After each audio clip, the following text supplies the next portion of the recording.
Vamos falar então do governo geral. Aí o governo de Portugal, voltando aqui, aquela questão da descentralização, ele começa a ser orientado pelos seus ministros a centralizar a administração do Brasil. Então diz assim, sabe por que não está dando certo? Porque lá está aparecendo casa da mãe Joana, todo mundo manda. Precisa botar um governo geral, precisa colocar um governador para governar todos esses capitães donatários. A ideia, então, vai ser centralizar o Brasil. O governo devia, na verdade, era botar dinheiro na colonização, mas isso eles não queriam fazer, né? Então, em 1548, será criado o chamado Sistema de Governo Geral. Basicamente é isso, vem um governador para governar o Brasil todo, sem acabar com o sistema de capitanias. Isso é importante, tá, gente? O sistema de capitanias vai ser mantido, porém, muitos dos direitos, muitas das atribuições que eram dos donatários, agora elas passam para a mão do governador-geral. Então, por exemplo, a ideia da defesa da capitania fica agora a cargo do chamado capitão-mor. É uma espécie de ministro do governador-geral. Ele tinha 3 ministros principais. O capitão-mor, que cuida da defesa, o ouvidor-mor, que cuida da justiça, e o provedor-mor, que cuida ali da arrecadação de impostos e tal. Então, eram 3 ministros que auxiliavam o governador-geral. E os capitães donatários continuam administrando as suas capitanias, porém, mais administração local. A administração geral fica mesmo com o governador-geral. Esse sistema vai de 1548 até 1621, dessa forma, tendo apenas um governador. Depois vai mudar um pouquinho, nós chegamos lá. Objetivo: centralizar o poder na colônia, botar ordem na casa. Direitos administrativos dos donatários passam para os governadores. E isso vai provocar, inclusive, alguns atritos entre os governadores gerais e os capitães donatários, né? Claro que ninguém gosta de perder poder. Mantém-se o sistema de capitanias. O sistema de capitanias ele vai até 1755. 1755, o Brasil, ao invés de governador-geral, passamos a ter, então, os chamados vice-reis. Os governadores gerais passam a ser chamados de vice-reis. Ali o sistema de capitanias é extinto definitivamente. Aqui nós temos a Baía de Todos os Santos, que é onde está a cidade de Salvador. Não sei se vocês conhecem lá. Aqui nessa parte aqui, ó, é a chamada Cidade Baixa de Salvador, onde tem ali o mercado municipal, o mercado modelo. E aqui nós temos a chamada Cidade Alta. Para quem conhece Salvador, aqui fica o elevador Lacerda, que desce da Cidade Alta para a Cidade Baixa. Não sei se algum de vocês conhece lá, mas é um lugar muito bonito, inclusive. É um passeio que, se vocês puderem fazer um dia, façam, especialmente o centro histórico, né, o centro velho de Salvador, chamado de Pelourinho, é um lugar muito bacana. Historicamente é uma viagem, de fato. Então aqui esse quadro simboliza a fundação de Salvador, que vai ser feita pelo primeiro governador-geral, chamado Tomé de Souza. Então Tomé de Souza governa de 1549 a 1553. Não havia um prazo para o governo, não havia um prazo de mandato, como existe hoje para os governantes. O governador ficava enquanto estava dando certo. Está dando certo, fica, né? Vocês vão ver que alguns vão ter um mandato bem mais longo. Então, o que acontece de importante no governo do Tomé de Souza, nosso primeiro governador-geral? A fundação de Salvador para ser a primeira capital brasileira. Salvador é a primeira cidade do Brasil. Antes tinham sido fundadas vilas. Agora, a cidade mesmo é Salvador. Tomé de Souza traz um grupo grande de colonos, né, para trabalhar nos engenhos, para ser donos de terra, na verdade, porque trabalhar mesmo, quem ia trabalhar eram os escravos. E chega ao Brasil a primeira missão jesuítica. Não sei se vocês se lembram, quando a gente estudou a reforma religiosa, que eu falei bastante sobre os jesuítas, que tinham o objetivo de catequizar os povos conquistados pelos espanhóis e pelos portugueses. Então, esses padres jesuítas eram católicos que vinham para o Brasil catequizar os índios, ensinar a religião cristã para os índios. Essa primeira missão, ela era chefiada por um padre chamado Manuel de Nóbrega, e depois vieram outras missões, inclusive nas próximas missões que virão ao Brasil, virá um padre que vai se tornar muito famoso, que é o padre José de Anchieta. Incentivos ao plantio da cana, ou seja, o Tomé de Souza traz algum financiamento, digamos assim, não propriamente do governo de Portugal, mas dos banqueiros holandeses, para ajudar alguns senhores de engenho que estavam em dificuldade. E tem início o tráfico negreiro. Tem início a escravidão negra no Brasil. A primeira leva de escravos vem para o Brasil, de escravos africanos, eu estou dizendo, né? Porque até então eles estavam usando a escravidão do índio. nos engenhos de cana. De 1930 até 50, basicamente usaram escravos indígenas. E então começa a escravização de africanos. Sobre esse tema da escravização de africanos, deixa eu reforçar uma coisa importante aqui. Ano passado, ano retrasado, surgiu uma polêmica acerca da escravização de negros, né, de africanos. Então, muita gente dizia que a escravidão não tinha sido tão cruel como a história conta, e que muitos desses escravos que vinham para a América já eram escravos na África, que os portugueses simplesmente compravam já escravos lá. Isso é uma meia-verdade, é preciso olhar isso com muito cuidado. Na verdade, já existia escravidão na África muito antes dos portugueses chegarem lá, muito antes do périplo africano.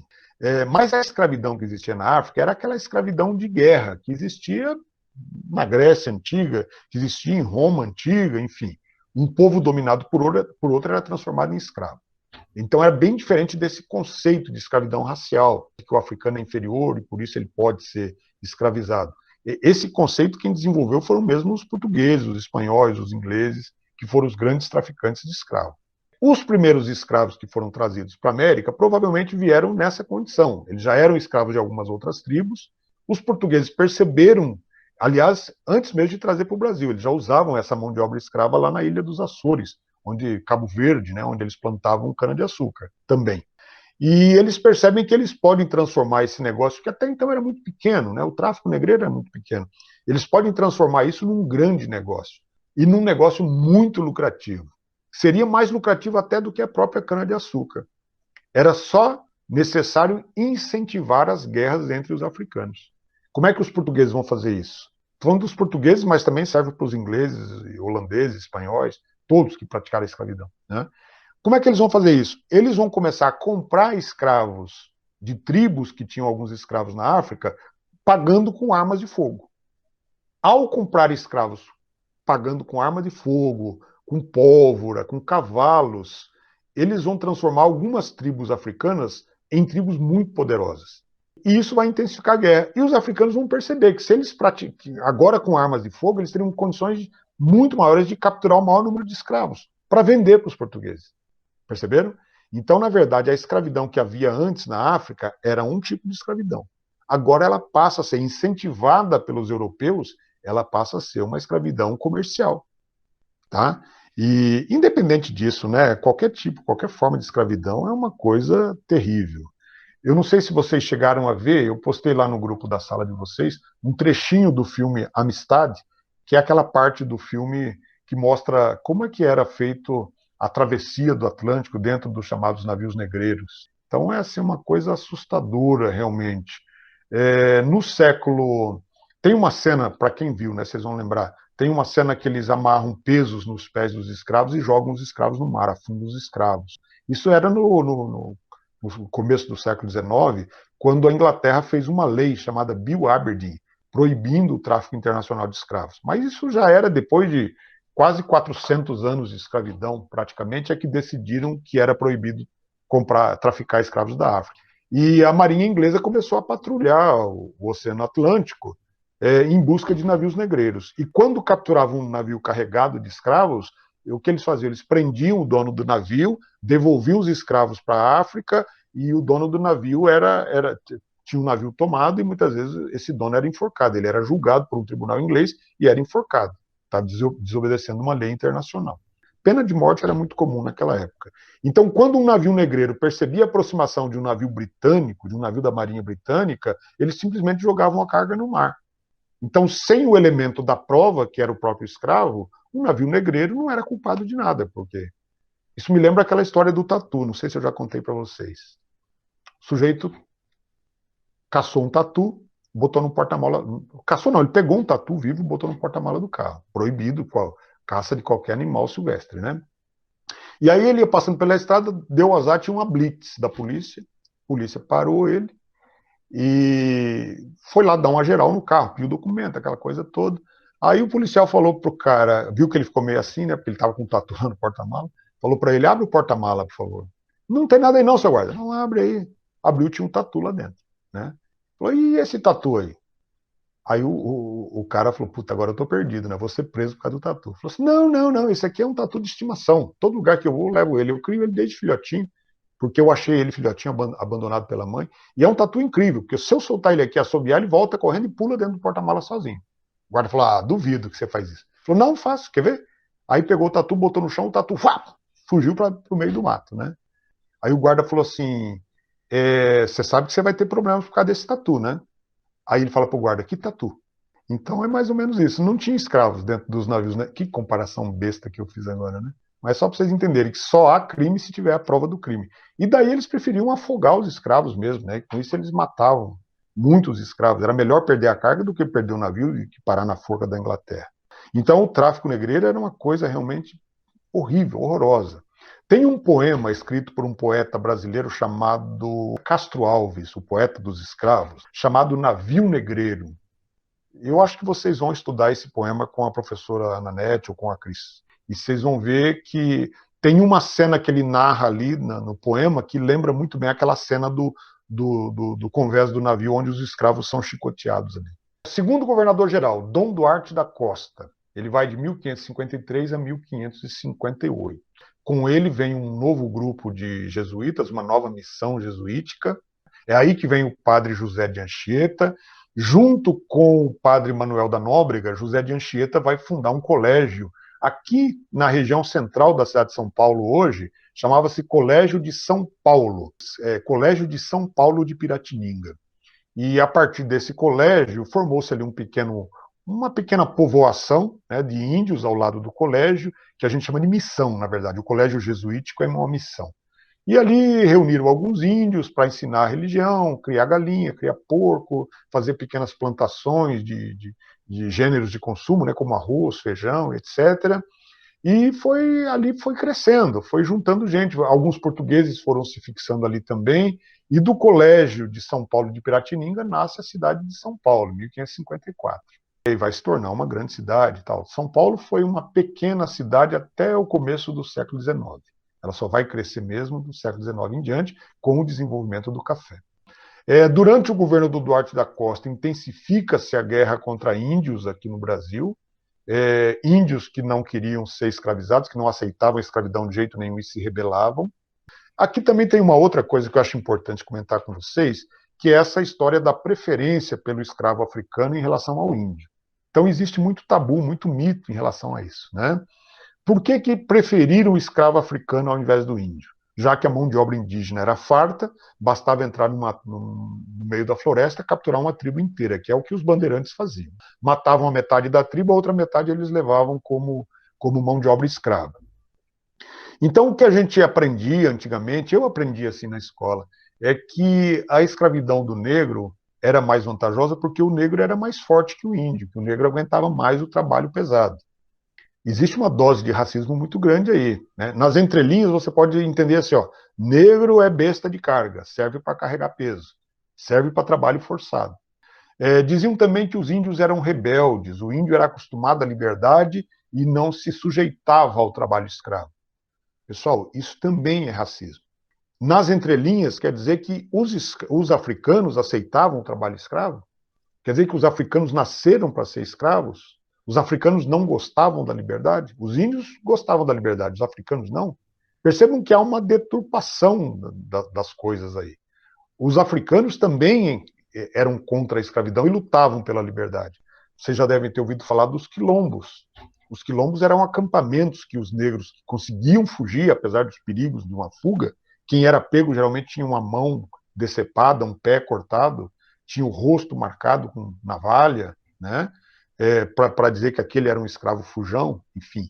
Mas ainda assim eles fugiam e formavam acampamentos no meio da floresta. Esses acampamentos eram chamados de quilombos. Nós temos um muito famoso lá no atual estado de Alagoas, uma região chamada Serra da Barriga, o famoso Quilombo dos Palmares, né?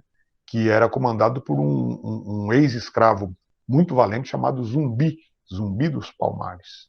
Então, a ideia de que o índio aceitava a escravidão e os escravos não, os africanos não, que os africanos eram mais fortes que os índios, isso é uma bobagem. Os índios eram tão fortes quanto os africanos. A questão é que o tráfico negreiro, por si só, era muito lucrativo para os portugueses. Eles encontraram, nesse comércio de seres humanos, eles encontraram uma forma de ganhar dinheiro, além da cana-de-açúcar. Então, a burguesia comercial portuguesa, os grandes navegadores, donos de companhias de navegação, começaram a ganhar muito dinheiro fazendo o tráfico negreiro. Daí, então, é porque eles começam a dar preferência aos africanos. A preferência não era do fazendeiro, a preferência era dos portugueses. Inclusive, o governo vai fazer uma lei proibindo a escravidão do índio. É verdade que essa lei não era muito cumprida, digamos, ao pé da letra, né? Mas a partir daí ficou mais difícil, porque era contra as leis de Portugal. Os próprios padres jesuítas se opunham à escravização do índio, porque diziam que o índio era uma missão dos jesuítas, né? Que eles iam catequizar os índios, que eram brutos, que eram pagãos, enfim, né? E que os senhores de engenho não deveriam se meter com os índios, então. Mas é bom lembrar que a escravização do índio continuou existindo, em menor proporção, já que agora tinha mão de obra de africanos. Durante o governo do Duarte da Costa, nós teremos algumas entradas. Entrada e bandeira é praticamente a mesma coisa, né? A diferença é que as entradas eram financiadas pelo próprio governo, eram oficiais, digamos. As bandeiras eram expedições privadas, né? Onde o próprio grupo de colonos se organizava para entrar na floresta para tentar encontrar riquezas, ou para escravizar índios. Nós tínhamos 3 tipos de bandeira. Tinha a bandeira de prospecção, que é essa bandeira, que é essa expedição de procura de ouro e prata, metais preciosos, pedras preciosas, enfim, esmeraldas, rubis, né? Nós temos a chamada bandeira de caça ao índio, ou bandeira de apresamento. Apresamento vem do verbo prender, né? Capturar índio. E tínhamos as chamadas bandeiras, que era o sertanismo de contrato, que era um grupo de colonos que eram contratados por alguns fazendeiros para capturar escravos fugitivos. Nós temos um bandeirante muito famoso chamado Domingos Jorge Velho, que destruiu o quilombo de Palmares, né? Ele era um sertanista de contrato, né? Ele foi contratado pelo governo e por alguns fazendeiros para lutar contra o quilombo de Palmares e matar o zumbi. O Duarte da Costa teve problemas com o bispo Dom Pedro Fernandes Sardinha. Aliás, lá em Salvador foi fundado o primeiro bispado do Brasil, a primeira sede da Igreja Católica aqui no Brasil. Dom Pedro Fernandes Sardinha foi nosso primeiro bispo. E ele se desentendeu com Dom Duarte da Costa. O filho de Dom Duarte, chama-se Dom Álvaro da Costa, ele era muito violento, né? Ele tinha umas atitudes assim de muita violência, principalmente em relação às índias, às índias mulheres, né? E isso desagradava muito o bispo. E certa vez o bispo passou uma carraspana, como se diz, né? Deu um sermão no Dom Álvaro, e ele, como era filho do governador-geral, ele se sentiu ofendido. Foi lá no Twitter, escreveu umas coisas desaforadas lá, o bispo e tal, né? E aí acabou havendo esse clima meio pesado entre o governador e Dom Pedro Fernandes. Dom Pedro Fernandes teve um fim muito triste, sabe? Ele fez uma viagem a Portugal e quando ele vinha voltando de Portugal para o Brasil, o navio que ele estava naufragou bem perto da costa. E ele conseguiu nadar até a costa, olha que sortudo. Só que deu azar que caiu num lugar ali da praia que tinha uma tribo de canibais, de índios antropófagos, os chamados, eram os caetés, se não me engano. E eles pegaram o padre e resolveram assar o padre, né? Botaram o padre lá na fornalha, fizeram um moquém, comeram o padre assado, né? Então algumas tribos brasileiras eram canibais mesmo. Eu não culpo muito os índios porque, olha o nome do padre, né? Dom Pedro Fernandes Sardinha. O cara chamava Sardinha, chega nadando pela praia, é peixe, vamos assar, né? Bom, enfim, era só um detalhe. Isso é verdade, embora pareça piada, mas é verdade. Então, fundação da Vila de São Paulo, que eu já falei para vocês, né, um dos assuntos marcantes aqui do governo do Duarte da Costa, e a invasão da Baía de Guanabara, que é onde fica o Rio de Janeiro hoje, pelos franceses, no ano de 1555. Então, lembra que os franceses, holandeses, ingleses andavam rondando a costa brasileira? O início da colonização foi mais forte no Nordeste do Brasil, onde a cana-de-açúcar se deu melhor. Então, aqui a parte sul do Brasil ficava desguarnecida de população. Tinha muito pouca gente. Cabo Frio tinha uma feitoria, que é também ali na região próxima ao Rio de Janeiro. Mas, no geral, era pouco povoado. Os franceses se aproveitaram, invadiram a Baía de Guanabara, liderados por um sujeito chamado Nicolau Durand Villegagnon, e eles fundaram ali, então, uma colônia francesa. Na verdade, não chegaram a fundar cidades, nada disso, né? Botaram um forte ali chamado França Antártica. Era o nome da colônia francesa no Rio de Janeiro. Vai durar alguns anos apenas, porque depois os portugueses vão expulsar os franceses. Mas a invasão aconteceu no governo do Duarte da Costa. Depois nós temos o Mendes Sá, que é o terceiro governador-geral, e nessa fase de um único governador-geral, ele é o último desses governadores. Tá? O nome estranho, nome português, enfim.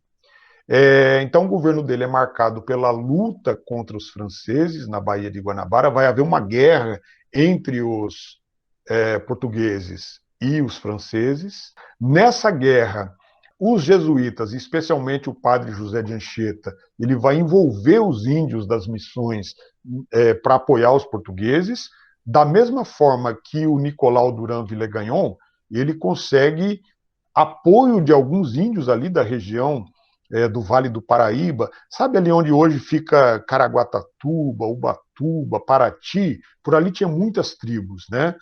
Os chamados Tupinambás, os Carijós, eram tribos que preferiram ficar do lado dos franceses. Então eles achavam que os franceses eram menos invasores do que os portugueses. Então essas tribos ligadas aos Tupinambás, eles já tinham percebido que os portugueses eram ruins, né? Assim, ruim no sentido, não que fossem pessoas más, mas que o objetivo colonizador do português era conflitante com a vida dos índios, né? Escravização, invadiam as terras dos índios, roubavam as suas mulheres, matavam seus idosos. Então eles já tinham o português como inimigo, por isso que eles atacavam os engenhos. E quando chegam os franceses, eles acham que talvez se aliassem aos franceses, então eles pudessem expulsar os portugueses. Quer dizer, não ia ser muito diferente uma dominação francesa. Os franceses teriam os mesmos objetivos dos portugueses, né? Talvez o índio, na sua ingenuidade, não tenha percebido aquilo. Ou talvez naquele momento fosse a única saída para eles. Então eles vão formar uma espécie de confederação de várias tribos, né, os Tupinambás, e eles formam a chamada Confederação dos Tamoios. Eu falei aqui da região de Caraguá, Ubatuba. Quem já foi para lá desceu uma rodovia ali chamada Rodovia dos Tamoios. É uma homenagem a essa parte da história aí. Tamoio é uma palavra do Tupi-Guarani que significa os mais antigos do lugar. Não era propriamente o nome de uma tribo, mas os moradores mais antigos, ou seja, os índios, né, os verdadeiros donos da terra. Para poder combater os franceses, com a ajuda de algumas tribos, tupiniquins, por exemplo, né, que ficaram do lado dos portugueses, percebam que a guerra entre portugueses e franceses se tornou uma guerra entre tribos indígenas.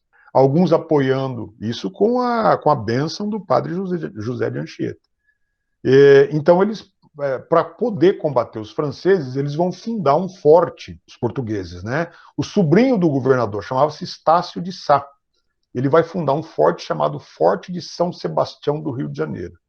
Originalmente, esse forte fica lá entre os morros, né, chamado Cara de Cão, e o famoso Morro do Pão de Açúcar. Então, ali estava o forte, chamado Forte de São Sebastião do Rio de Janeiro.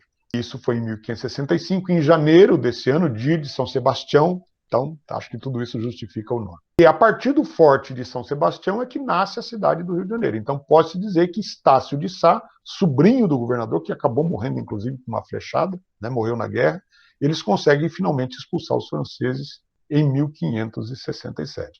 Ou seja, os franceses foram donos de um pedaço do Brasil durante 12 anos, aquela parte ali onde hoje fica o Rio de Janeiro. O Mendes Sá foi o governador que teve o governo mais longo. O governo dele só acaba com a morte dele em 1572. Morreu aqui no Brasil, inclusive lá em Salvador. Depois da morte do Mendes Sá, o Brasil foi dividido em 2 governos gerais. Vamos falar disso já. Aqui tem a Confederação dos Tamoios. Eu coloquei aqui alguns detalhes, né? Se vocês quiserem depois registrar, eu vou passar o slide para vocês.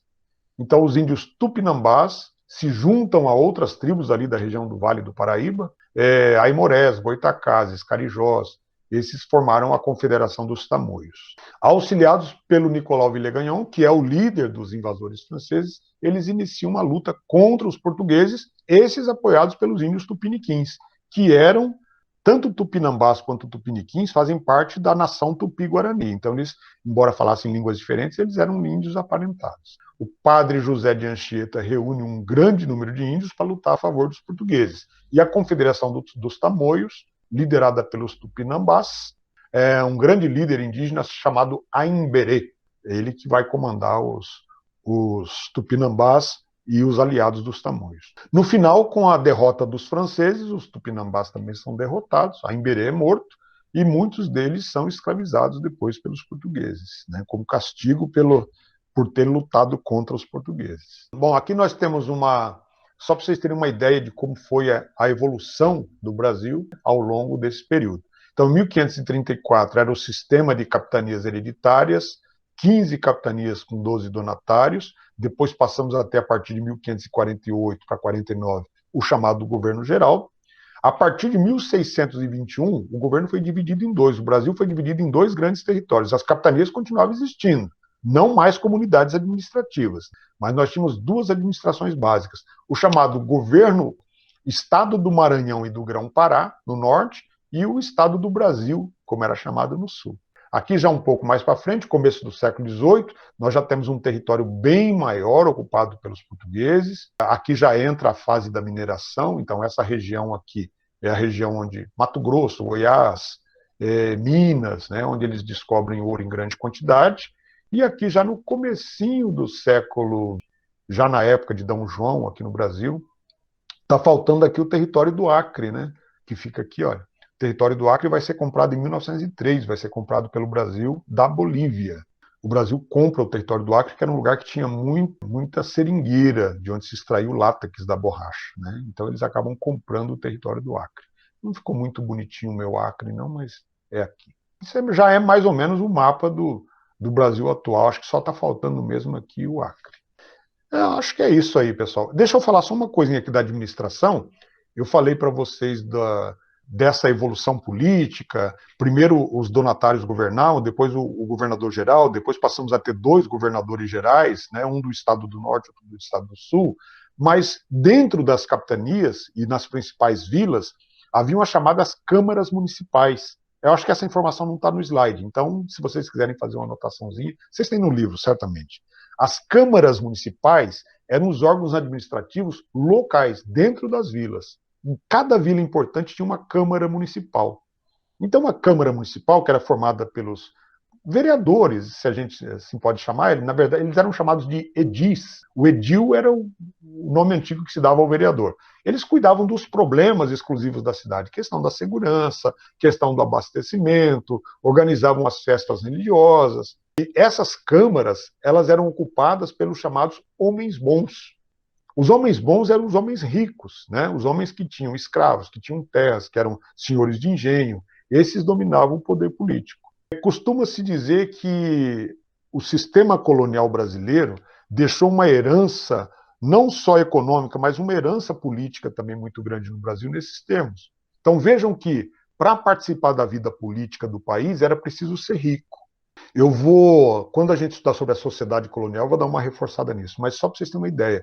Somente os homens bons, como eu disse, eram homens ricos, não é que eram homens bondosos ou homens honestos, eram os homens ricos. Hoje, na política, a gente tem basicamente homens ricos no poder. Dificilmente um pobre consegue se eleger. Não que não deva, que não possa, ele pode. Só que um sujeito pobre ele tem o mesmo direito de ser candidato a um cargo público do que o sujeito rico. Mas dificilmente ele consegue se eleger porque ele não tem dinheiro para fazer campanha, ou muitas vezes os interesses que ele defende, as ideias que ele defende, não atendem aos interesses da classe dominante. Então eles são meio deixados de lado. Nós temos uma pequena porcentagem dos nossos deputados e senadores que são ou que foram operários ou que exercem um cargo, né, na sua vida privada, que são pessoas humildes. Muito pouco. Eu diria aí que eu nem arrisco uma porcentagem, mas dá para contar nos dedos de uma mão, do Lula, entenderam? Então, por quê? Porque isso vem lá de longe. A ideia do latifúndio, por exemplo, o Brasil é um país de latifúndios. Latifúndio é a concentração de terra nas mãos de poucas pessoas. Essas capitanias hereditárias, essas sesmarias que haviam dentro do sistema de capitanias, eram fazendas imensas, fazendas com milhares de hectares. E elas foram passando em herança para os filhos. Nós temos hoje, especialmente no norte e nordeste do Brasil, e um pouco também na região centro-oeste, ainda essas grandes propriedades. Dá para dizer que as terras do Brasil, as terras produtivas do Brasil, elas estão nas mãos aí de uma dezena de grandes fazendeiros, enquanto nós temos uma grande parte da população que não tem terra. Isso é burrice, em todos os sentidos. Primeiro, se essas terras fossem distribuídas mais igualmente entre a população, nós teríamos menos desemprego no campo, principalmente depois da mecanização. Menos desemprego no campo significa menos gente migrando para a cidade, inchando as cidades. o que provoca desemprego na cidade. Segundo, essas grandes propriedades, muitas delas são improdutivas, porque elas são muito grandes. O fazendeiro usa uma pequena parte, 10% da fazenda dele para produzir alguma coisa. O resto é especulação, ele tem para valorizar e vender apenas, especulação capitalista. Se as terras fossem distribuídas em pequenas propriedades, toda a área seria ocupada. E nós teríamos uma produção de alimentos muito maior. Até porque as grandes propriedades dificilmente produzem alimentos para nós. Eles produzem soja, produzem milho, produzem sorgo, que são produtos que visam a exportação. Quem produz arroz, feijão, abobrinha, chuchu são os pequenos proprietários. São as pequenas propriedades familiares. E se houvesse uma produção mais organizada, ou seja, tem uma solução para isso, chama-se reforma agrária. É preciso pegar as terras improdutivas desses grandes proprietários, dividir essas terras e distribuir para quem não tem. Isso resolveria um problema histórico do Brasil, né? É um problema que vem desde a época das capitanias. Quando um donatário distribuía terra para um sesmeiro, para um colono, ele não distribuía terra para um sujeito pobre, até porque o sujeito pobre não conseguia nem vir para o Brasil, porque tinha o lance da travestia, né? De atravessar o Atlântico, que não era para poucos. Então, quem vinha para cá para receber uma sesmaria, geralmente já eram pessoas ricas. Ou seja, as terras do Brasil foram doadas para pessoas ricas. E essa diferença continua até hoje, que acaba se tornando um problema muito sério para o Brasil. É difícil resolver, né? As leis de reforma agrária que são levadas ao Congresso Nacional, elas são emperradas lá, elas são engavetadas, porque grande parte dos deputados e senadores que deveriam aprovar esses projetos, eles também são grandes fazendeiros. Lá dentro do Congresso tem uma bancada muito poderosa, chamada bancada ruralista, que representa o interesse desses grandes fazendeiros.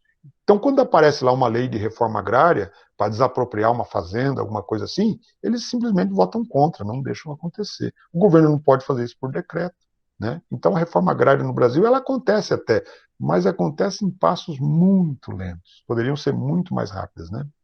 Acabou, pessoal.